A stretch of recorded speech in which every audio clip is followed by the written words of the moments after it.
With NISAR, we're tracking the changes of the solid Earth and how it's moving, ecosystems, ice cover, and any other thing that's changing at the scale of a centimeter on the Earth in a way that we've never been able to see before. This is a partnership between NASA and the Indian Space Research Organization. NISAR is going to be one of the most sophisticated radar satellites that has ever flown in orbit. NISAR is going to open our eyes to seeing the ground in places that otherwise has been obscured. NISAR will help us to better understand earthquakes, volcanoes, landslides, floods, wildfires, oil spills. The society will also benefit due to its contribution to disaster management and providing food and water security. These are global problems that the global community needs to come together to resolve. Now it looks like we are no more belonging to two different worlds and we all belong to the space community, that's it.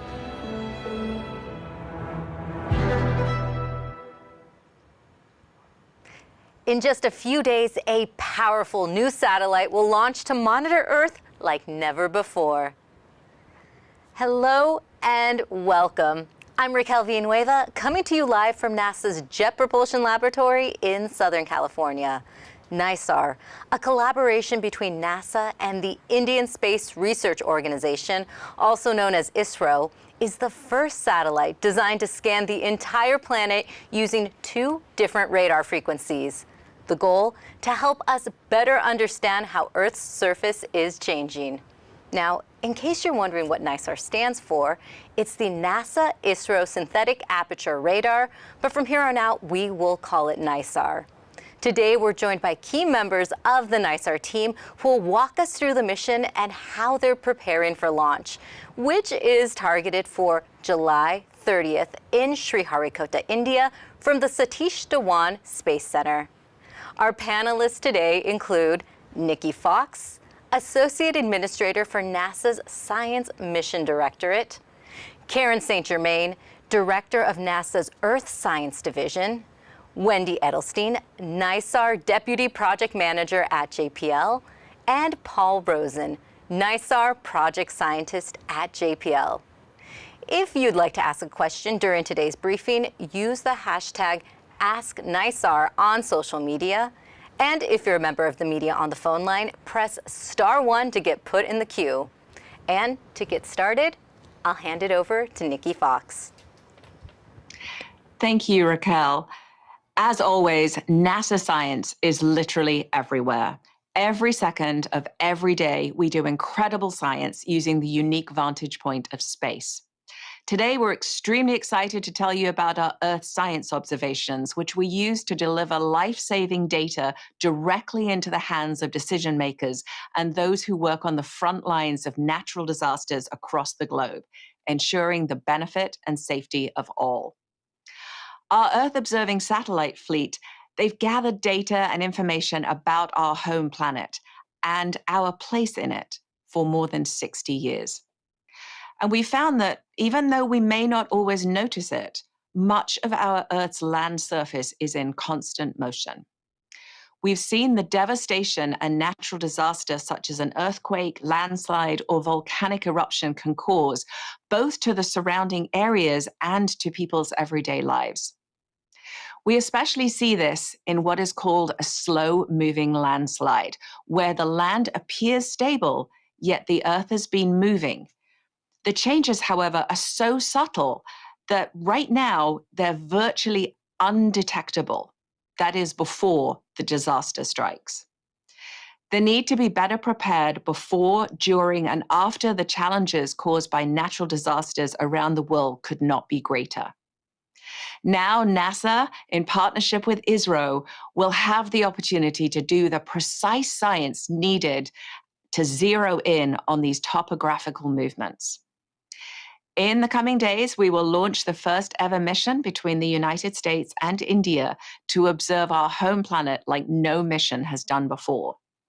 NISAR truly is a first of its kind dual radar satellite that will change the way we study our home planet and better predict a natural disaster before it strikes. NISAR will scan and take imagery of nearly all the Earth's land and ice surface twice every 12 days in unprecedented detail, literally down to a centimeter. It will peer through foliage, study building footprints, measure flood depth, and so much more.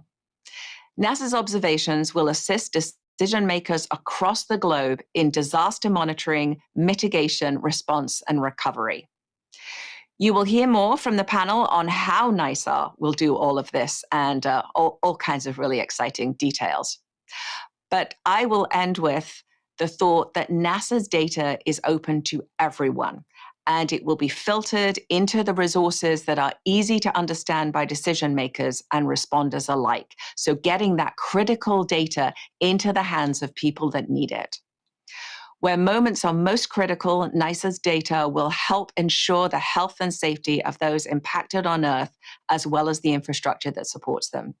We are so excited to partner with ISRO for the first time ever on a NASA science mission. So go NISAR. Now over to Karen St. Germain, our amazing Earth Science Division Director. Thank you so much, Nikki. And I am also excited to be here. Let me talk a little bit about how NISAR fits into our Earth science efforts. NASA studies the Earth as a system, and today we have more than 24 missions in orbit studying our oceans, land, ice, atmosphere, and life on our home planet. Some of those satellites are generalists, and some are specialists in what they observe. And each mission has great value on its own. But we get a far greater understanding of how the Earth works when we can look at these missions together, because together we can observe how a change in one aspect of the Earth may drive changes in other aspects. Even small and subtle changes can mean significant differences across the entire Earth system. NISAR will launch on the morning of Wednesday, July 30th. And this science mission will advance our understanding of the Earth system with cutting-edge technology capable of studying changes in land and ice, changes as small as a centimeter in any weather and in both darkness and light. So let's talk about why this is important. It's important because we understand that our planet's surface undergoes constant and meaningful change. These include natural hazards such as earthquakes, landslides, and volcanoes, land subsidence and swelling, movement, deformation, and melting of mountain glaciers and the ice sheets that cover both Greenland and Antarctica, and of course wildfires. We also see human-induced changes such as farm and ranch production, use of water for municipal drinking and farm irrigation, and infrastructure and land development, houses, commercial buildings, railroads, highways, and bridges. We'll put NISAR's science and observations to work, making it available to inform decisions where and when they're needed, helping to ensure that as a nation, we can abundantly feed ourselves, build resilient housing and transportation systems, and better prepare and respond to natural hazards. More than 180 organizations from local public agencies to research institutions and private sector companies are already looking to use NISAR science and data. These early adopters will use NISAR information to support disaster response and recovery, map forests and forest cover density in areas as small as a soccer field, track and manage groundwater supplies, monitor fire risk, track seasonal, annual, and long-term trends in wetland flooding, and measure coastal vegetation to help communities and people who live along the water's edge manage storm surges and other fluctuating coastal conditions. I'm proud to highlight NISAR as a terrific example of NASA's unique end-to-end capability, from innovative technology to research and modeling to delivering science to help inform decisions. And as an international partnership built upon open science principles, NISAR is also a model for the next generation of Earth observation capabilities. Finally, I want to recognize the leadership of ISRO and NASA's JPL teams. The collaboration, cooperation, and information sharing between our two agencies is a foundation that we really look forward to continuing to build upon. So go NASA, go NISAR, and now I'd like to introduce NISAR's Deputy Project Manager, Wendy Edelstein. Wendy? Hi, thank you, Karen. It's great to be here to give an update on the NISAR mission, and I'm happy to report that the satellite is fully built, it's tested, and it's ready for its ride into space, and our team can't wait. So right now, the NISAR satellite is in India in its final preparations for launch, coming up on July 30th. I wanted to orient you to what NISAR is before we get too far along. So over here is a 1/3 scale model of what NISAR will look like when it's on orbit.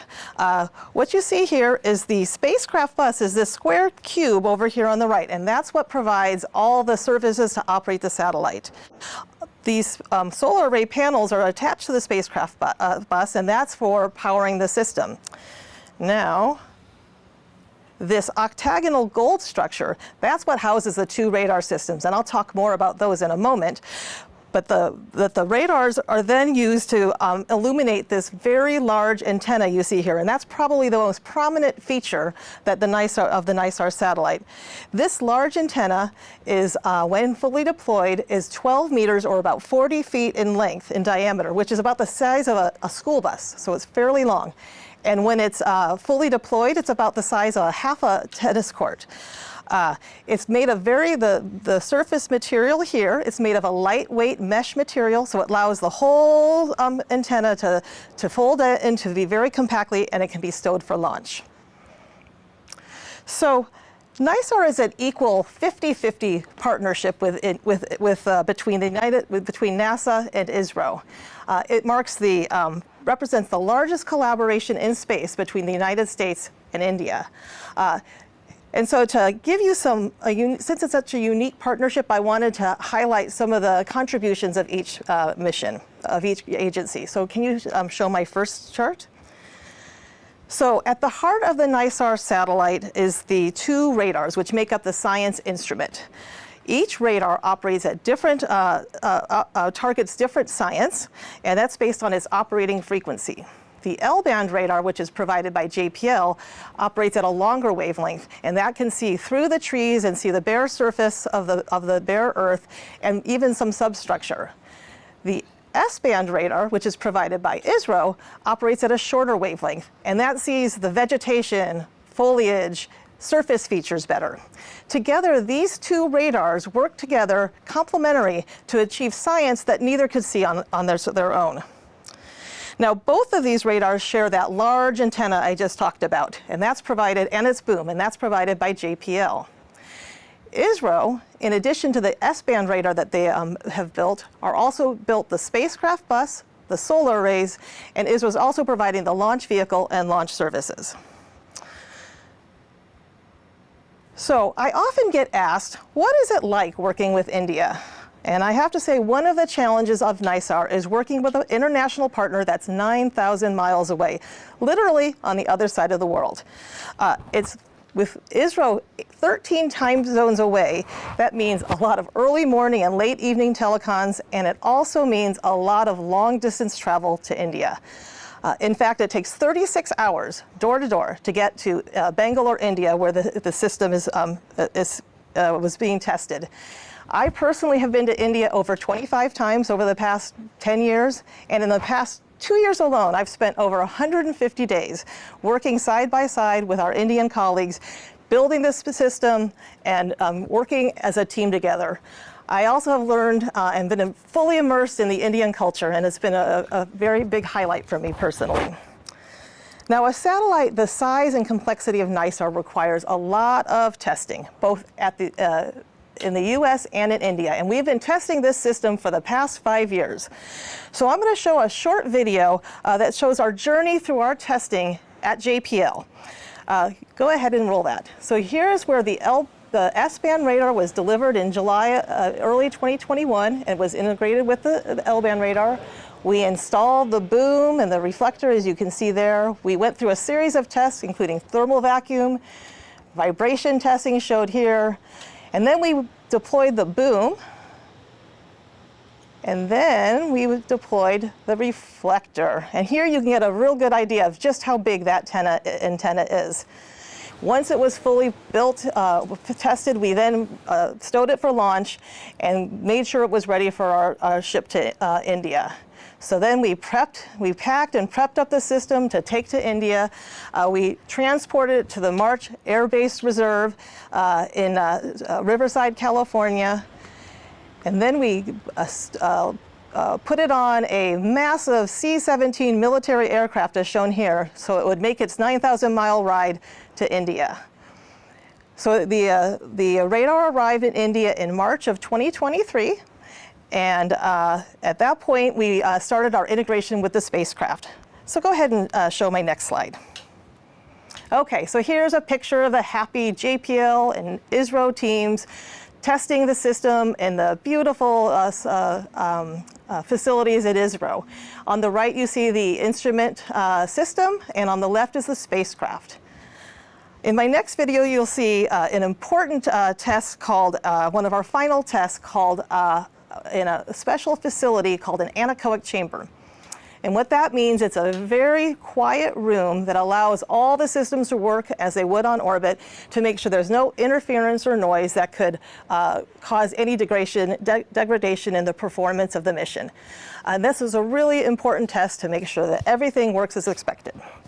So go ahead and show my last picture. So all of the system testing is now complete. We've now shipped the NISAR satellite to the launch site in May, and the launch site in Sriharikota, which is on the east coast of southern India. We've completed all the system checkouts, the rocket's fueled, and as you can see here, it's been fully encapsulated in the launch vehicle fairing, and we're ready to launch on July 30th. And on a personal note, I just want to say I've spent my entire career working on radar missions for JPL, and NISAR is the highlight for me. I can't wait to see the science it produces and the impacts it has, both on real-world applications and the societal impacts. So I think it'll help people around the world. And to hear more about the exciting, amazing science, I'm going to hand it over to Paul Rosen, the project scientist. Go NISAR. Thank you, Wendy. Yeah, it's great to be here. You've heard a lot about the science and applications, actually, from the other panelists. So I'm going to focus on NISAR's ability to do these things, the methods that we're going to do this, providing new insights into Earth's changing surface in ways we've never seen before. So remote sensing missions like NISAR are storytellers, I would say, about Earth and how humans interact and connect with the planet, with all its beauty and abundance and dangers. And NISAR is a truly great and unique storyteller. Because of the fact that it's a radar, we provide reliable data, all-weather sampling of the Earth, day and night, and we're doing this every 12 days over all land and ice-covered surfaces of the Earth. So we sort of build up a movie, frame by frame, of every point on the Earth's surface, and we don't have any frames that are missing because of the reliability of the radar data, such that we get this sort of all the action in the movie that we can see. So NISAR provides very fine resolution for a radar, and we do that using a somewhat magical technique called synthetic aperture radar. If you could cue the animation to show what this looks like. So here you can see the radar is flying along its orbit track in the top left. We send out pulses of energy from the radar, given the size of the aperture, the antenna, and the wavelength. We have a very large footprint on the ground. So if we were to just use those pulse echoes coming back all by themselves individually, we would get a very blurry picture of the Earth. But because we are pulsing over 1,000 times per second, we can collect those radar echoes as we're flying along and create an antenna as though it's 10 kilometers in length or 10 miles in length. And that gives us very fine resolution, as you can see building up in the top right corner. So this synthetic aperture radar techniques gives us the resolution, high definition movie of the Earth, so to speak. NISAR also provides 2D motion in its movies. So if you could cue the next animation, you saw this a little bit earlier, but I'll say a little bit more detail about it. We fly in an exact repeat orbit and use another technique called interferometry, radar interferometry, where we fly along collect the echoes, make the image, come back again at a later time and make another image, and use the radar as a yardstick, basically. The radar waves, we count the peaks and troughs of the radar waves and use it as a yardstick to be able to measure how the ground is moving over time. This animation is over the Central Valley of California, and we can see feet worth of subsidence due to groundwater withdrawal in this area. We have precision down to millimeters and centimeters using this radar interferometry technique. So that gives us 3D motion for looking at volcanic deformation, tectonic plate motion, land subsidence as you see here, and anything that's moving at the scale of a centimeter or so. NISAR also sees the Earth in a fundamentally different way than optical systems and many other systems. So if you could cue the next graphic, we see in the part of the spectrum that's invisible, it's above the red. If you think of the rainbow as all the different colors of the spectrum, we're somewhat above red, so above the over the rainbow. And by virtue of this, we are not susceptible to clouds, and we see very different things. We see the electrical properties and the structural properties of the surface. So in this graphic on the left, you can see an optical image from Landsat, another NASA satellite in partnership with USGS. And you can see, first thing you see is it's a little bit hazy because of the cloud cover that we can see at visible frequencies. You can also see a river, and there's rainforest below in this area of Peru called Pacaya Samaria. On the right, however, what you're seeing now is the radar image from an airborne system that we sent down there, airborne radar, at the same wavelength as NISAR. And what you see is a very different picture. You see the greenish colors are rainforest, and the pink and reddish colors are flooded forest. So we're actually penetrating through the canopy and reflecting off the trunks and the water below the surface, below the canopy, to give us a very clear picture of what's flooded and what isn't flooded. The black area of the river, of course, is actual open water. So this gives us a very distinct view, and by virtue of the fact that we have two radars at two different wavelengths, such as we have at S-band, the shorter wavelength, and L-band, the longer wavelength, we increase our sensitivity to the ability to see different kinds of vegetation. We can see smaller vegetation, we can see larger vegetation. It's very important for agricultural monitoring and food sustainability studies. So this, the story that we can tell on many different fronts, from cryosphere, from ice sheets and sea ice changes, from forest degradation, agriculture, and all kinds of hazards around the world using our interferometric measurements. It's just quite astounding, and I'm really looking forward to this. I've been working on this mission for, I guess, 30 years to get it going, and in partnership with NASA headquarters, ISRO, and the broader science community, I can tell you the excitement about NISAR is just growing daily as we get ready for our July 30th launch. Thank you. And back to you, Raquel. Thank you so much, Paul. So we are now ready to take your questions. Again, if you are meeting on the phone line, press *1 to get put in the queue, and please direct to a speaker if possible. And you can also keep those questions coming using the hashtag #AskNISAR. So first on the phone line, we have Marcia Dunn with the Associated Press. Yes, hi. Probably for you, Nikki, the cost question, if I might. What is NASA's contribution to the mission? I've seen online references to $1.5 billion total for both countries, but is that accurate as well? And I just wondered, how unique is the antenna reflector? It looks a little different than any other I've seen, so what can you tell me about what makes it different? Why is it so big?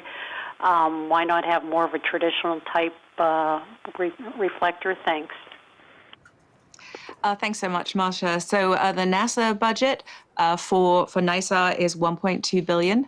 As Wendy said, it's roughly a 50-50 with ISRO, but I will defer to them on their final costs.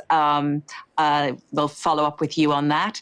And yeah, the dish is unusual. It's not totally unusual. We've flown that kind of sort of blooming antenna before, but it is just an unprecedented amount of detail that we're able to look at with NISAR. And I'm actually going to toss to Karen, because I know that she would love to gush about the excitement of this radar antenna. So Karen, over to you. Yeah, thank you, Nikki. And let me just amplify the excitement about flying an antenna this large. And you saw a great animation from Paul on, why fly an antenna this large? Well, it's to get that spatial resolution, to get that high fidelity view of these very what can be very small changes, but they can have enormous implications. So yeah, that's we're really excited, and I will tell you, I'll echo something that I think Wendy said. It's really something when you see that antenna deployed. I could add something. All right, Paul and Wendy, if you'd like to add as well. Go, Paul. Yeah, one reason for the large size of the reflector is just to be able to collect as much light as possible to increase the sensitivity. It's kind of like a bucket to collect rain. The larger the bucket, the more rain you can collect. So we want to collect as much light as possible. The antenna itself is a heritage design. It's been flown many times in GEO for telecommunications satellites. So we're quite confident in its ability and its heritage. And I just want to also point out one reason why we use this type of reflector antenna as opposed to a phased array antenna sometimes is because of the dual frequency system. They both have a feed right here that illuminates this large antenna. So without having, to enable this partnership is why we need to have this kind of a reflector antenna. And again, as Paul said, the size is driven by a combination of resolution and coverage. So it's required for all of that. Thank you. All right, thank you all for those answers. And up next, we have Will Robinson-Smith from Spaceflight Now. Hi, thanks so much for taking the time to talk with us today. Question either to Karen or Wendy, I suppose. Can you talk about the deployment timeline once the satellite has separated from the rocket's upper stage? How soon you expect to acquire signal? What the deployment timeline is for the boom and for the reflector. Thanks. I'm going to hand that question over to Wendy. Okay, so we will launch on July 30th. Within a few days, we will get the whole spacecraft checked out and operational. We'll get our acquisition of signal. And on day 10 of the mission is when we start the deployment process of both the boom and reflector. And it takes 8 days to deploy it. So there's 4 hinges on this boom. So then every day each boom is deployed, and then on the last day of our deployment is when we deploy the full reflector, and that's a 2-step process where we first bloom it to partially deploy it, and then we power deploy it to the full opening. So it's an 8-day process to complete the full deployment.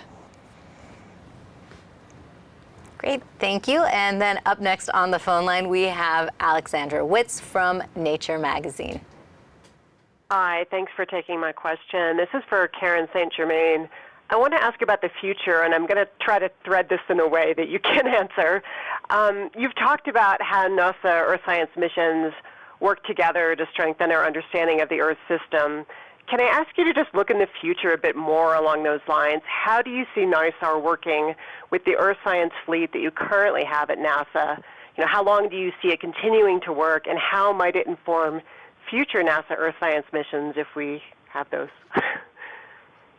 Yeah, thanks. That's a great question, and this will be the first time that we have a capability like NISAR on orbit, and so you've heard us talk about the things that we already know it will be able to see. One thing for sure, one thing we've learned over and over again about missions that look down at the Earth is we will learn things and see things that we didn't ever expect to see or didn't anticipate seeing. So there's always a lot of serendipity that comes along with these first ever missions. But I will say that it does fill a very different role. And actually the image that we just saw comparing electro-optical to SAR imagery that Paul showed, that actually gives you a good sense of how a radar mission sees the Earth very differently from electro-optical, from thermal, from gravity missions, and so forth. So, when we look at how the Earth is changing, and it is always changing, this NISAR will give us positional change, movement, structure that has changed. And that's a really important independent piece of information which can be combined with what we learn from other missions. So this kind of knowledge has been reaffirmed, well, in the 2007 Decadal Survey and in the 2018 Decadal Survey. They reaffirmed the importance of this kind of information.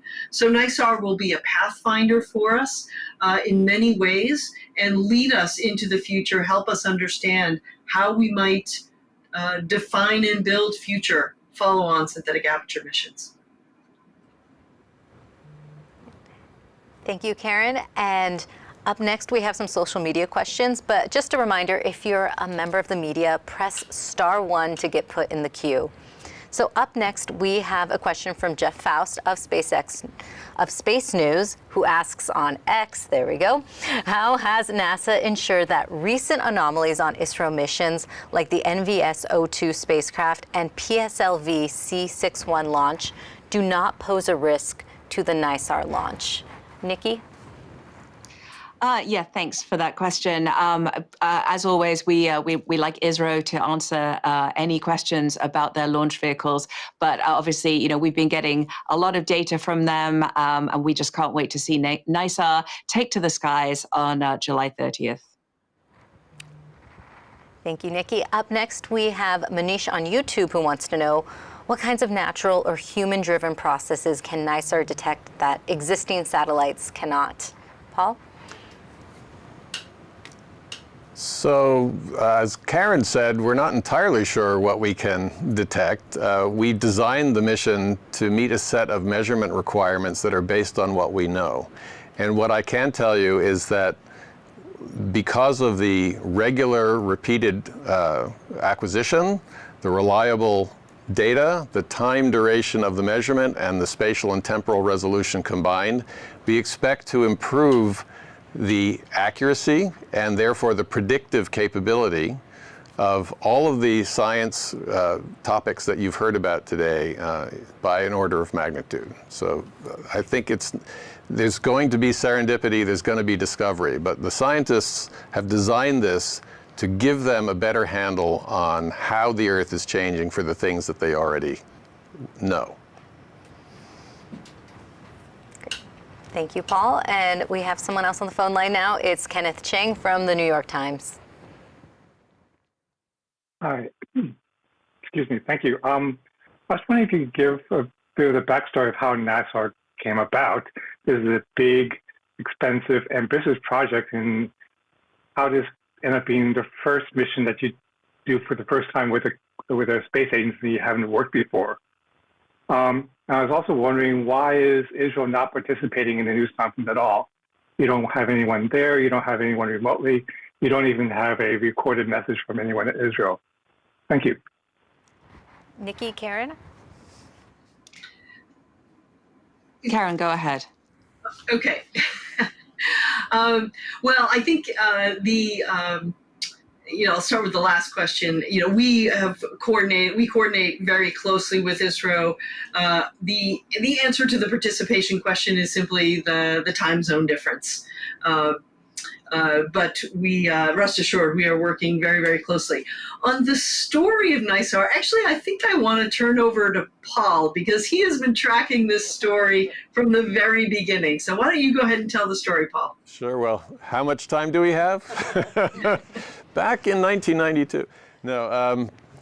So I think the short answer is because of the 2007 decadal survey, which recommended a synthetic aperture radar-based mission that could service a number of different science disciplines that are now present in NISAR: ecosystem science, cryosphere science, solid earth science. It actually recommended a radar plus a LiDAR mission at that time. We've been studying it, trying to come up with something that's cost-effective and capable that meets the requirements that were outlined in the decadal survey, which, as Karen said, were also reaffirmed in the 2017 decadal survey. So in the early days, we were working with various international partners to make sure that we could, again, afford this mission. And it's difficult programmatically to get an international partner who has the same kinds of objectives that you have that align in time with your own program. So we went to various countries: Germany, Canada, Argentina, and it wasn't until 2011 when NASA decided that the LiDAR could go off in a different direction and we stick with just the radar, that actually I was sent to India to tell them about this mission concept, and India said, this is exactly the kind of thing we would like to do next.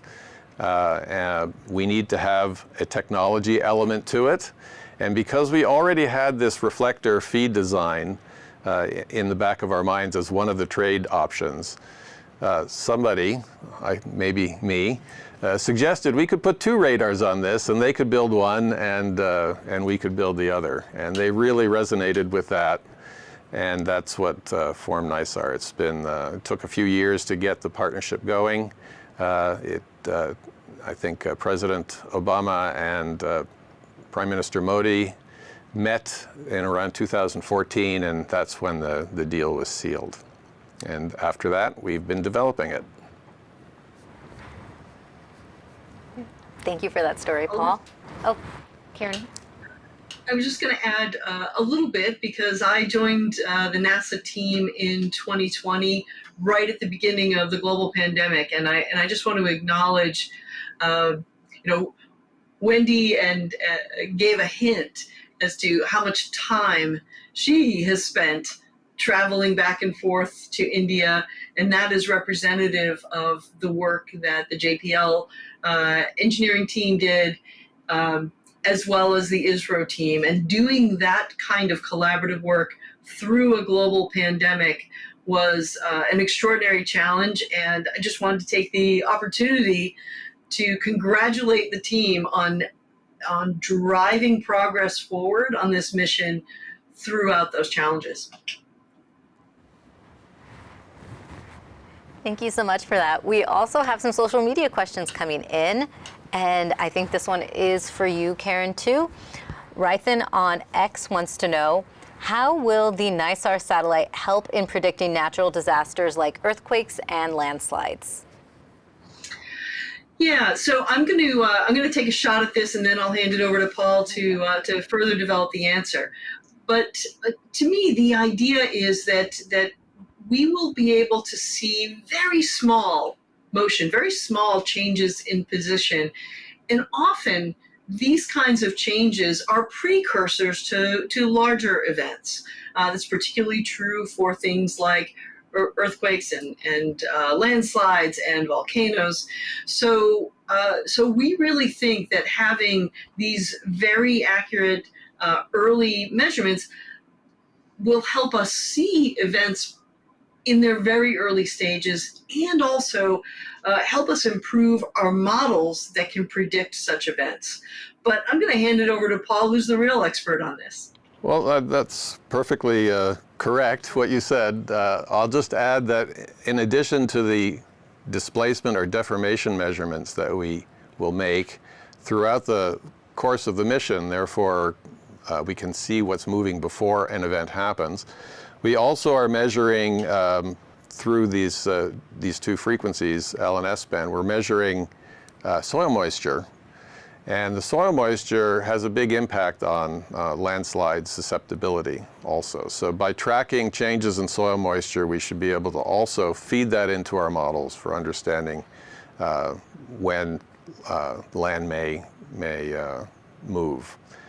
Another point on earthquakes, one thing that we also have learned over the years from airborne and other anecdotal data is that the Earth is moving in ways that are not always expected, and there are many faults, for example, in California and other places around the world that are actually always sort of creeping very slowly and imperceptibly, unless you have a radar, that may be relieving stress on some of these faults, and therefore giving us a hint that the earthquake potential may be less in certain places than we had previously thought. So these measurements will help modeling and predictive capability in every sense. And for the cryosphere, where we're measuring ice sheets and sea ice change, the mechanics of ice, the many kilometers thick ice, as it flows into the oceans, it's not fully understood, and the interface between the ice and the bedrock below it, how lubricated it is, that's also not well known. These things, by measuring the velocity that we get from the deformation measurements, that helps us with the modeling of the entire system, which will help us with predictive capabilities there as well. Thank you, Paul. And just a reminder to members of the media, press *1 to get put in the queue. And we actually have a couple follow-up questions, starting with Alexandra Whitsey from Nature magazine. Hello again. I have a couple of data questions for Paul Rosen. I wanted to ask kind of what the pace of discoveries, like when do we first start to get data after all the deployments? Like when will the first science products start coming down? And then just to follow up on some of the discussions about open science, is all the data from all the instruments, including the ISRO contributions, also going to be openly available? So that's an easy one to answer. The last question, the answer is yes, all the data will be available. The L-band data from the NASA instrument will be at the Alaska Satellite Facility in its entirety, and this we have an unprecedented data set for NISAR compared to any other SAR mission. We're not just producing radar images, but we're producing various derived products from it, from interferograms and polarimetric products in a geocoded format, map format, that should make it very easy for scientists to just take the data and use it. The S-band data from the ISRO instrument, that will be hosted at their own site. It's called Bunidi at the National Remote Sensing Center in Hyderabad. And they are redoing their entire system, distribution system, to be very similar to ours. So we expect, ASF is wonderful for making data available conveniently, and we expect the S-band data for NISAR also to be the same in India. So in terms of availability of the data, we have around, let's say, 65 days of various engineering-related activities, including getting the satellite into its final science repeat orbit, and then calibrating the pointing and other aspects of the radar. So by day 65, we expect to get the first full-frame science-grade images. It still won't be fully calibrated, but and we won't be in our operational mode yet. We'll just be taking data in various places just to check it out. Those data, once at the level of satisfaction of the science team that they are distributable, will be made available too. But it's not until around day 70 when we start ramping up to this science phase. We actually begin the science phase after day 90. The commissioning period is 90 days. That's when we officially will be taking data at the pace of all land and ice-covered surfaces twice every 12 days. From day 70 on, assuming that the quality meets our standard, all of those data should be freely available from the ASF DAC. I have championed the position that we don't want to hold on to any of these data so the community can get to it right away. Thank you, Paul. And up next, we have Marcia Dunn from the Associated Press with a follow-up. Yes, question for you again, Paul, if I might. You know, everyone's mind is so tuned right now to the terrible, tragic flooding in Texas of late with so many killed. How could this mission have prevented that, or perhaps something like that in the future? How much can NISAR help with this flooding issue that can be so deadly at times? Thanks. Okay, so we can provide information. That's what NISAR is good at. We can provide several pieces of information. One is, as I mentioned, soil moisture. By understanding the soil moisture environment regionally, one can use that to understand the susceptibility in large rainstorms for flooding. That's one thing. The other thing is deformation. Over the life of the mission, as we measure changes in the land surface, assuming there is any, we can see how the floodplain is changing, and also will give us a sense for the susceptibility of floods.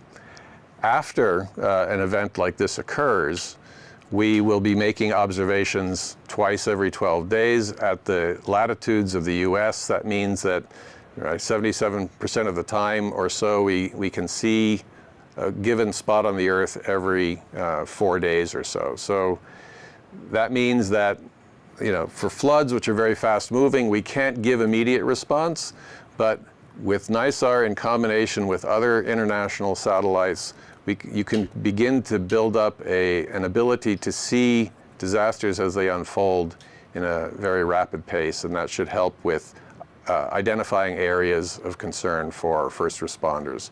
We know that for earthquakes and volcanic eruptions in the past, radar data have proven very helpful, even with a longer cadence for first responders to understand hotspots and where to deploy. Thank you, Can Paul. I just Karen? augment? Yeah, I'd just like to augment. That was a terrific answer, Paul. And I just want to just add a layer of information around that, which is just to be very clear. Of course, NASA is a science exploration agency, and we have there are federal and state level operational agencies that have that responsibility for delivering those operational services, such as warnings and alerts. So everything Paul said is absolutely accurate and can contribute to those efforts. We can improve our situational awareness and our predictive models, and transfer that information and understanding to those operational partners and support them in their efforts. Thank you both for your answers. We also have Will Robinson-Smith from Spaceflight Now on the line again. Hey, thanks for allowing a follow-up. Maybe just picking up where this conversation just left off with Karen and Paul. As far as the data is presented and available to folks, can you talk more about in what form that will take, like what people will be able to see when trying to access the data? And, you know, for any particular region that's wanting preponderance of data on just their specific neck of the world, is there a way to sort of stack up multiple revisits and create like a visual timeline for analyzing certain aspects of the data that's going to be presented for just, let's say, Dallas, Texas, or just a random example? Thanks. So I'm not entirely sure I know what you're driving at, but I can tell you about data access and what the products are. So we have a variety of products, images that are complex radar images. Each image is a roughly 240 kilometer by 240 kilometer frame, and these frames are, you know, everywhere around the world. And they are in a time series, and everyone is uniquely tagged. In addition to the images, there are derived products. These are interferograms, which are 12-day separated images combined to make a displacement measurement, which is coded in the phase of the measurement. Those are also geocoded so that they are immediately, you can immediately compare those to any other kind of map product. We also create something called the covariance product, which is basically the polarization information for the various channels of the radar that are also geocoded and corrected for terrain slope effects. So a directly usable, analysis-ready data product.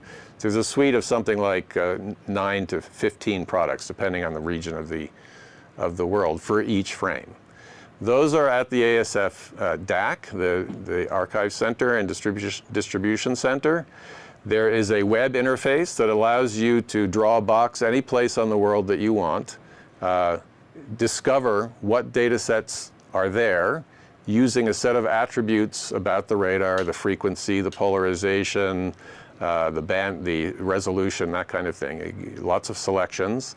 That will then deliver to you a list of all the products available, and then you can either download them through a very simple API interface. You could also do this not through the web, but through an API. You could either download them for your own analysis, or you can use them on the cloud through various cloud resources that NASA makes available and that, of course, other cloud providers do as well.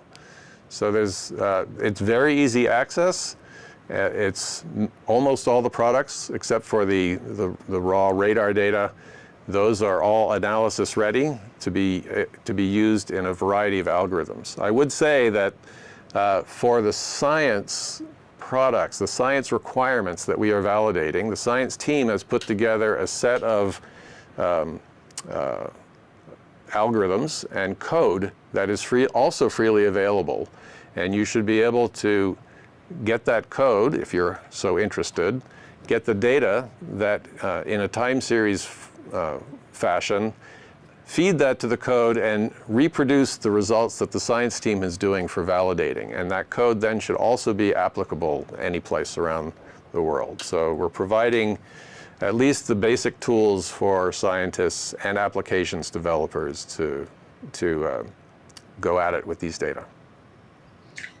And if I could amplify that just a little bit, so Paul just gave a great description of all of the ways that that folks can access data, particularly for scientific purposes and so forth.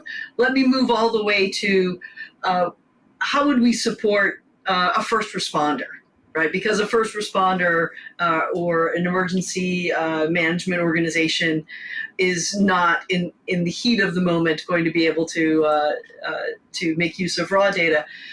For that, we work through our applied science work and with early adopters to build tailored products, to co-develop generally tailored products to provide the kind of information they know they're going to need in an emergency. So Paul had given an example earlier of flooded agriculture land versus flooded built environments, neighborhoods.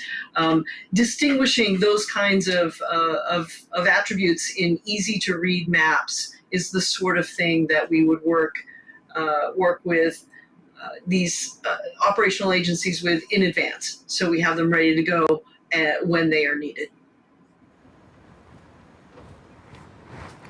Thank you both for that answer. And we have some more social media questions coming in. So this one looks like it is for you, Wendy. Tanya on YouTube wants to know, why was something as large as a tennis court needed for NISAR in an age where devices are getting smaller and more compact? Right. So yeah, so one thing that doesn't change is the laws of physics, and in order to get the resolution that we need for NISAR, it needs a large aperture. I think Paul mentioned that the more you can illuminate it, the better, the more precision you can have in a measurement. So we just need a very large antenna aperture. Everything else has been shrunk down somewhat, but the the antenna size is kind of driven by the resolution requirements of the system. In addition to that, we also have other requirements for global coverage, and so other aspects of this design require us to scan our antenna beam using this big antenna. Again, that's to give us this large swath coverage to get our 12-day repeat. Thank you. Do you want to add some more? There's plenty of small scale shrunken electronics on this thing. In fact, you can think of this as 24 individual radars at one frequency and 48 individual radars at the other frequency that are all combined together using sophisticated processing techniques to create this one or two radar system. So we do take advantage of modern technology, but we do need a big aperture. Great question about the design. We have another social question coming in from Matthew Henson on YouTube, who wants to know, will it be scanning the wildfires of California and Canada and the rest of the western United States? For me? For you or Karen? Well, we're scanning everything. Every 12 days, twice, we will cover everything. And radar is very good at detecting changes in vegetation cover. So from before to after a wildfire, we can see very clearly where the fire scars are. Of course, with the 12-day repeat and with the speed with which wildfires move, it's very difficult for one satellite of any sort to be able to track it in real time. So wildfires are a challenging problem in that sense. But certainly in terms of understanding the vegetation cover before, the soil moisture conditions before, and therefore the susceptibility for wildfires, NISAR will be excellent at that. And then for understanding the recovery process and potential for landslides and mudslides and things like that after rain, that's also going to be excellent for that. And there appears to be a kind of a follow-up from Andrew Howe on YouTube to that similar question. So what about ocean coverage? Yes, so we don't have a lot of ocean coverage. The mission requirements, as defined in the Decadal Survey, were primarily ice and land. On the other hand, we do have interest by NOAA and other agencies for ocean coverage. And we have added over the years low resolution, so not a lot of data, but pretty wide area of coastal coverage around the United States, India, and other places around the world, so that we can understand oil slick potential and fishing and other things that are of interest to the ocean communities.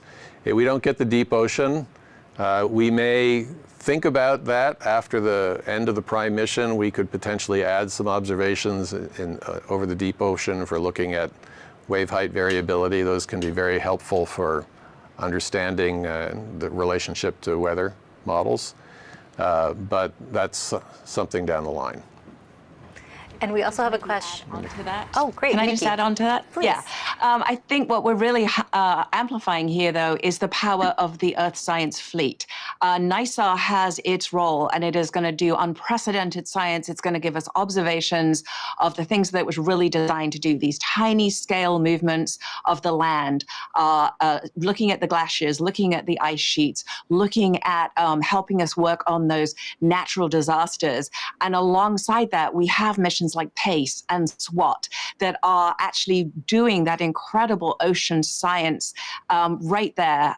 SWAT looking at the surface, PACE looking at the health of the ocean. And you kind of add all that together, and that allows us to look at this really cross-cutting, very, very connected way that we need to study our planet.